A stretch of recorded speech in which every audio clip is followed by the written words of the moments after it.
वंशी विभूषित करां नवनीरदाभा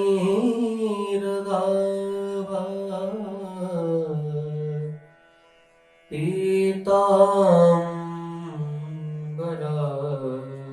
तरुणबिम्बफलाधरोष्ठात् पूर्णेन्दुसुन्दरमुखादरविन्दनेत्रात् कृष्णात् परं किमपि तत् त्वमहं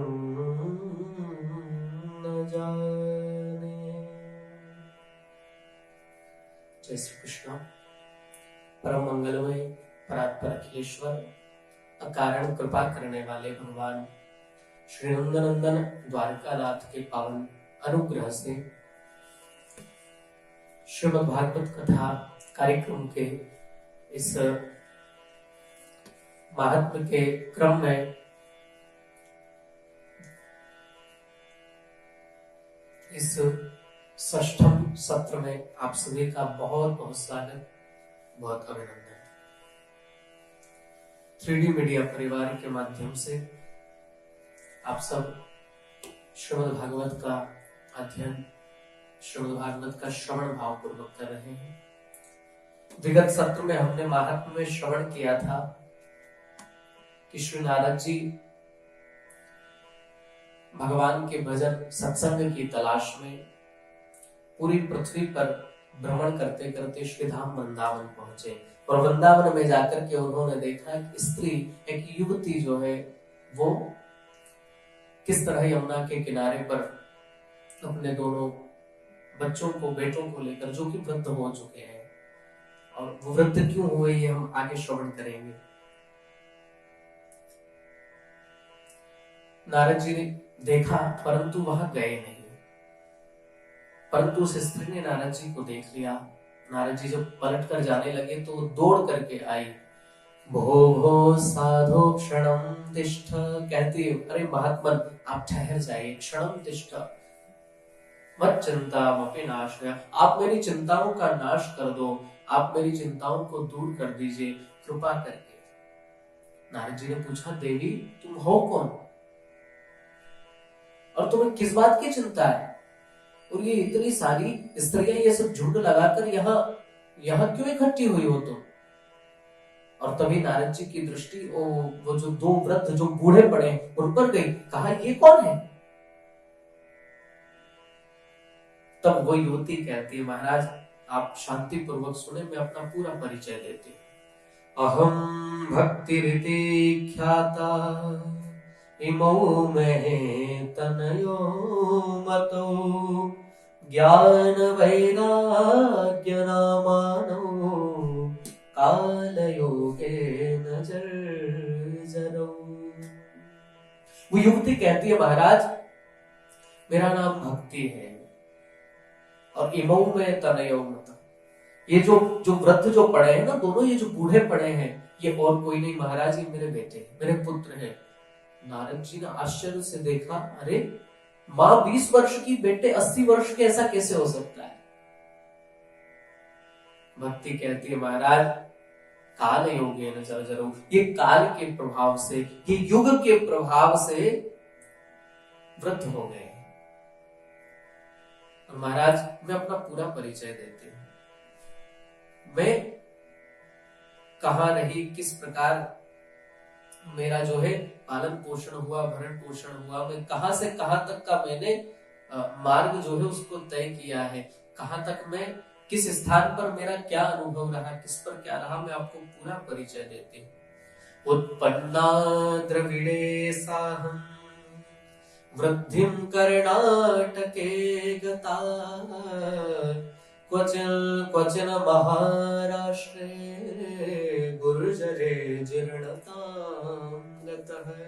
भक्ति कहती है महाराज उत्पन्ना द्रविड़े साहं, द्रविड़ देश में मैं उत्पन्न हुई। वृद्धिं कर्णाटके गता, कर्नाटक में मैं पली बड़ी, मैं बड़ी हो गई वहां। और क्वचिन महाराष्ट्र, कहीं कहीं महाराष्ट्र में मुझे बहुत पूजा गया, मुझे बहुत सम्मान मिला, परंतु गुर्जरे जीर्णताम गतः, गुर्जर प्रांत में, गुजरात में आते आते मैं जीर्ण हो गई और तभी से मैं भागती फिर रही हूँ महाराज। कहीं भी मेरी जो वृद्धा अवस्था है वो कहीं भी गई नहीं, कहीं मिटी नहीं, परंतु मैंने अपना सफर जो है, अपना जो गति है, मैंने उसको रोका नहीं, मैं सतत चलती जा रही हूँ। एक बात भक्ति महारानी जो है यहाँ पर स्पष्ट करती है कि जब कभी आपका अच्छा समय रहे, फिर धीरे धीरे थोड़ा समय बुरा आता जाता है। कई बार ऐसा होता है समय बहुत बुरा भी आ जाता है, परंतु फिर भी आपको धैर्य धारण रखना है, आपको अपनी गति को रोकना नहीं है। जिस रास्ते पर आप चल रहे हैं निरंतर चलते जाना है। एक न एक दिन आप जो है आपकी समस्या का समाधान आपको मिल जाएगा। अगर आप हार करके बैठ गए तो फिर आपको कुछ नहीं मिलने वाला है। इसलिए हार करके थक कर बैठना नहीं, निरंतर चलते रहना है। और यही भक्ति महारानी ने किया है। भक्ति महारानी द्रविड़ देश में उत्पन्न हुई, परंतु वहां टिकी नहीं, वहां रही नहीं। वृद्धिम कर्नाटके गता, कर्नाटक में आकर के पली बड़ी, मतलब उनको पोषण वहां पर मिला, वहां खूब आनंद से वो रही, परंतु उन्होंने आनंद देखा कि यही इसी में आनंद है। कई बार हम लोग जो है थोड़ा सफल हो जाते हैं, फिर हमको लगता है कि हाँ हमको जरूरत के हिसाब से सब कुछ मिल रहा है, तो हम लोग उसी स्थान पर टिक जाते हैं। सोचते हैं अगर इससे आगे बढ़े और इससे आगे हमने और अपना काम बढ़ाया तो हो सकता हो कहीं नुकसान ना हो जाए, तो हम वो रिस्क नहीं लेते, हम उसी स्थान पर टिक जाते हैं। परंतु यदि हम वहीं रह जाएंगे तो हमें जो श्रेष्ठ पाना है वहां तक हम पहुंच नहीं पाते। भक्ति महारानी रुकी नहीं, जन्म कहाँ लिया? द्रविड़ देश में, वहां से कर्नाटक में पहुंची, वहां पर पली बड़ी हुई, वहां उसको पोषण मिला, अर्थात जो उसको चाहिए था जीवन के लिए, जो भक्ति महारानी को आवश्यक था, वो सब कुछ वहां मिला। परंतु वहां भी रुकी नहीं, वहां से आगे बढ़ी, क्वचिन महाराष्ट्र में पहुंची तो कहीं कहीं बहुत मान सम्मान आदर हुआ, कहीं अपमान भी हुआ। और गुर्जरे जीर्णताम गतः, वहां से आगे चलकर तो महाराज जीर्णताम गतः, वृद्धि को प्राप्त होगी, अर्थात अभिप्राय यह है कि वहां पर कोई मान सम्मान नहीं मिला। और जहां पर जिस चीज का मोल न हो, वहां पर जिस चीज की डिमांड न हो, जहां मांग न हो, वहां कोई भी वस्तु है वो स्वतः जो है सस्ती हो जाती है, वहां उसके मोल, उसके दाम गिर जाते हैं। जीर्णताम गतः, भक्ति महारानी जो वहां भी रुकी नहीं, वहां हताश नहीं हुई कि अब क्या होगा, अब तो मेरे पास कुछ नहीं बचा, मेरा कोई मोल नहीं है, मेरा कोई मान सम्मान नहीं, मुझे कोई पूछ नहीं रहा है, इसका मतलब मेरा तो जीवन अब खत्म हो गया, अब मुझे कुछ नहीं करना, अब मैं क्या कर पाऊंगा, इस तरह हतोत्साहित न हुई, वहां से भी आगे बढ़ी। और वृंदावनस्य संयोगा, वृंदावनम, जैसे ही वृंदावन में पहुंची तो वृंदावनम पुनः प्राप्य नवीनेन स्वरूपिणी, महाराज वृंदावन में आकर के मैं तो नव यौवन संपन्न हो गई, मैं तो फिर से संपन्न हो गई, मुझे जो चाहिए था वो सब कुछ मुझे फिर से यहाँ आकर के मिल गया। परंतु मेरे दोनों जो बेटे हैं वो दोनों यहाँ वृंदावन में आकर एकदम वृद्ध हो गए। कारण क्या है? देखो, ये भक्ति महारानी के जो दोनों बेटे, ये और कोई नहीं, ज्ञान और वैराग्य है। ज्ञान और वैराग्य ही भक्ति के बेटे। जब जीवन में भक्ति आती है तो जब तक जीवन में ज्ञान और वैराग्य न आए तब तक आपकी भक्ति वंध्या है। हम भक्ति कर रहे हैं, हम इसका प्रचार प्रसार तो बहुत करते हैं, परंतु जब कोई बात त्यागने की आती है तो हमसे मोह माया छूटती नहीं है। जहां वैराग्य न हो वहां भक्ति ज्यादा समय टिकती नहीं।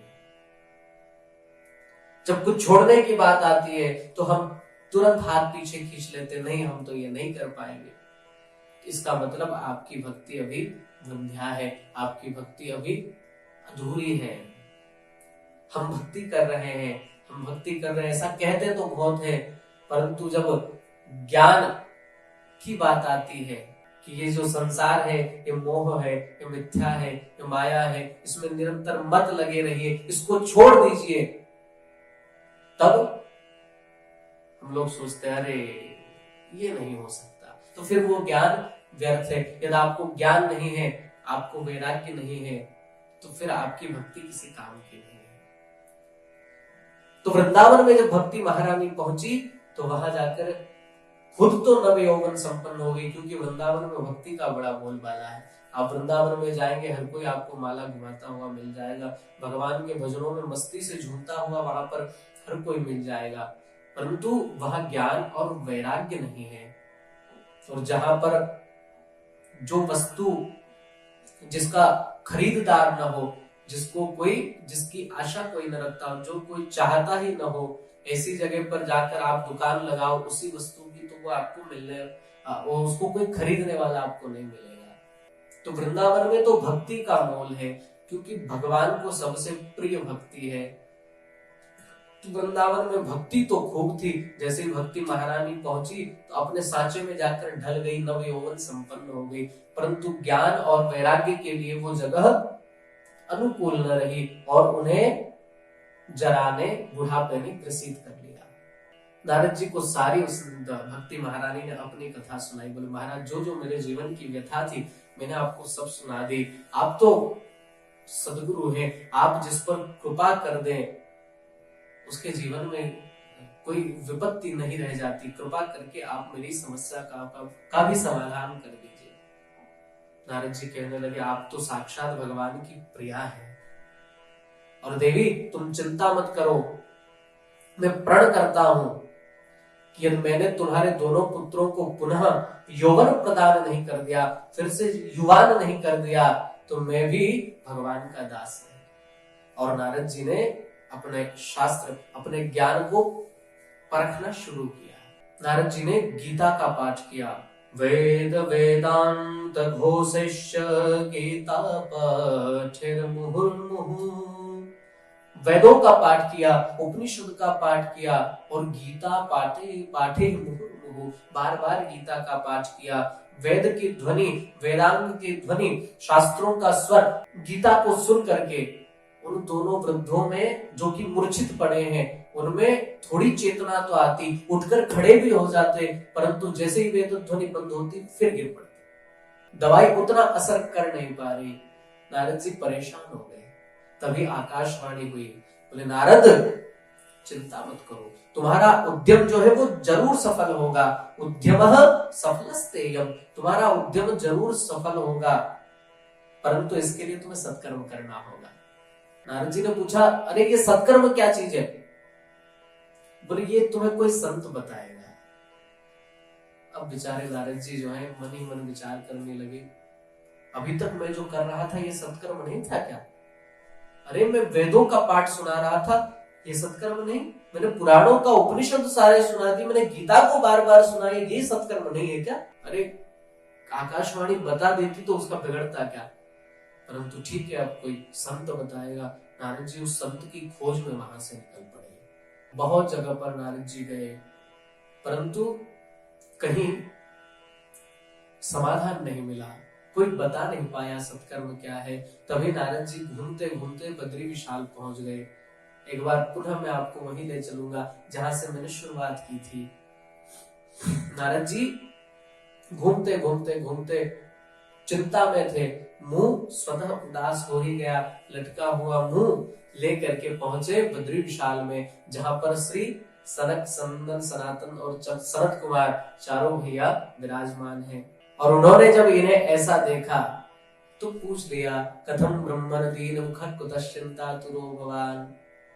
नारद जी ने पूरी सारी व्यथा उन्हें सुना दी कि मैं इसी तरह से, इसके कारण मैं व्यथित हूं, ये मेरी पीड़ा है, ये मेरी समस्या है। जहां भी मैं गया मुझे किसी ने नहीं बताया कि सत्कर्म होता क्या है।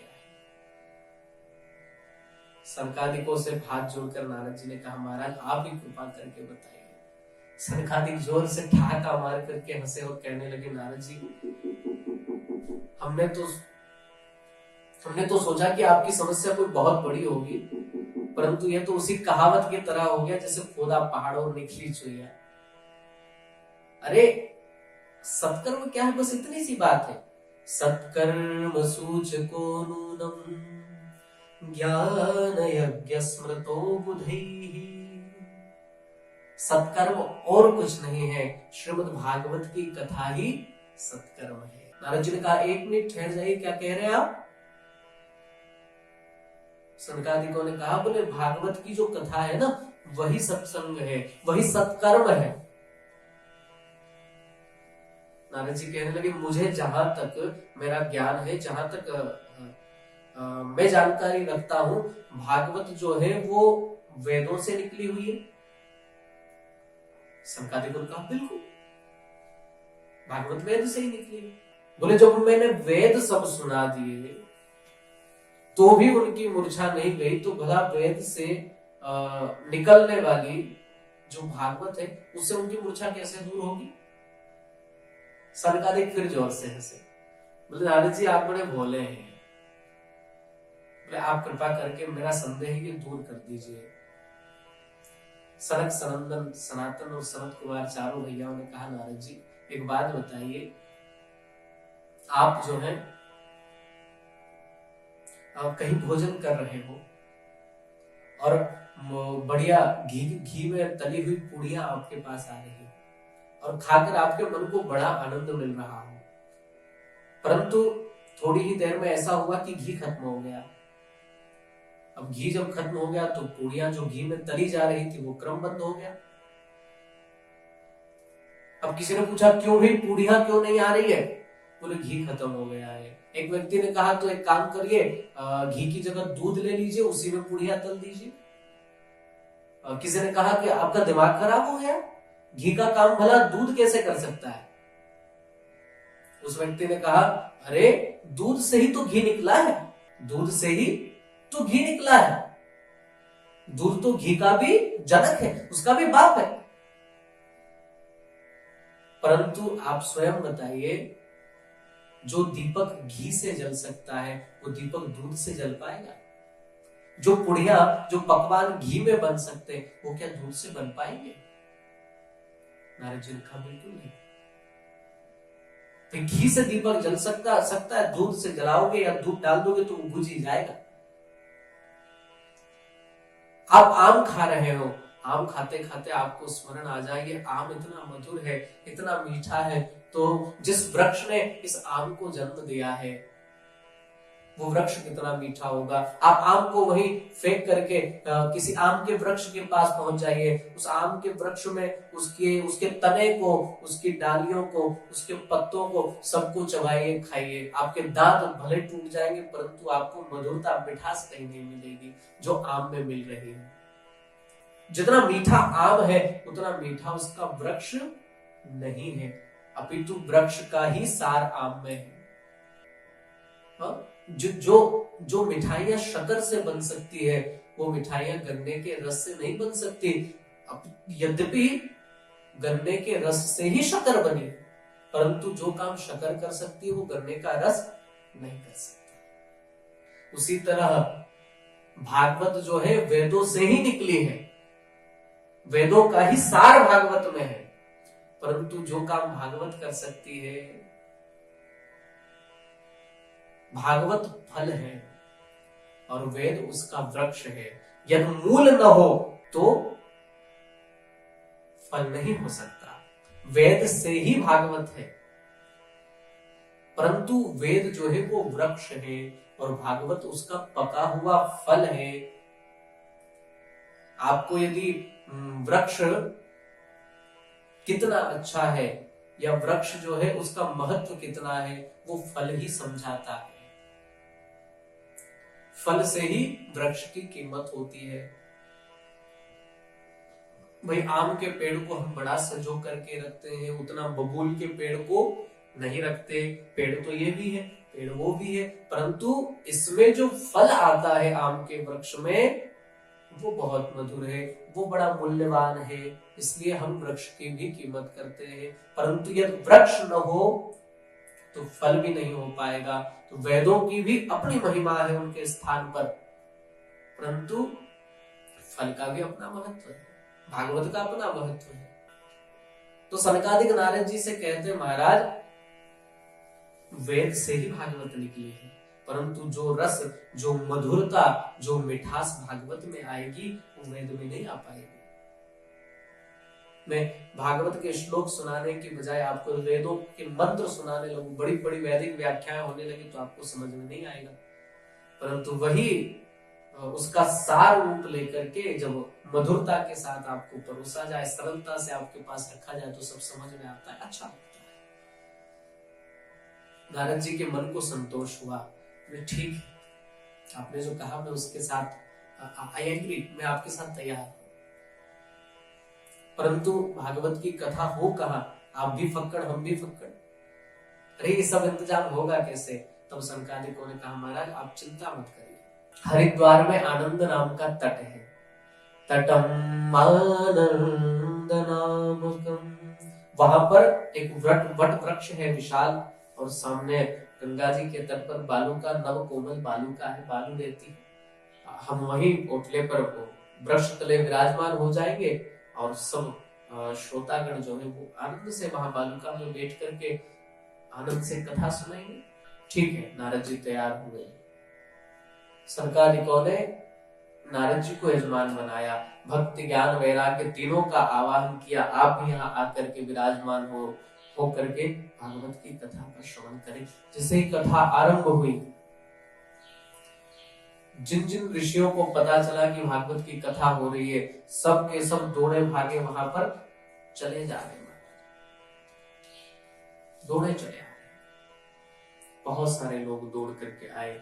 जो ऋषि अपने शिष्यों के साथ रहते थे वो शिष्यों को लेकर आए, जो गृहस्थ थे वो अपने बच्चों को अपने बेटों को लेकर के आए, ऋषि कुमारों को साथ में लेकर आए, और इस तरह श्री सनक सनंदन और सनातन कुमार चारों भैयाओं ने भागवत आरंभ की, और भागवत की दिव्य कथा आरंभ होने लगी। आगे चलकर उन्होंने क्या कहा, इस विषय पर हम लोग हमारे अगले सत्र में चर्चा करेंगे। आज के लिए इतना ही, आप सभी को सादर जय श्री कृष्ण। और एक बार पुनः निवेदन, खुद भी सुने, अपने परिवार में भी अपने बच्चों को सुनाए, अपने इष्ट मित्रों तक पहुंचाए, और आगे से ज्यादा आगे तक इस हमारे सत्कर्म को पहुंचाए। एक बार हमारे पूरे मीडिया परिवार की ओर से आप सभी को बहुत बहुत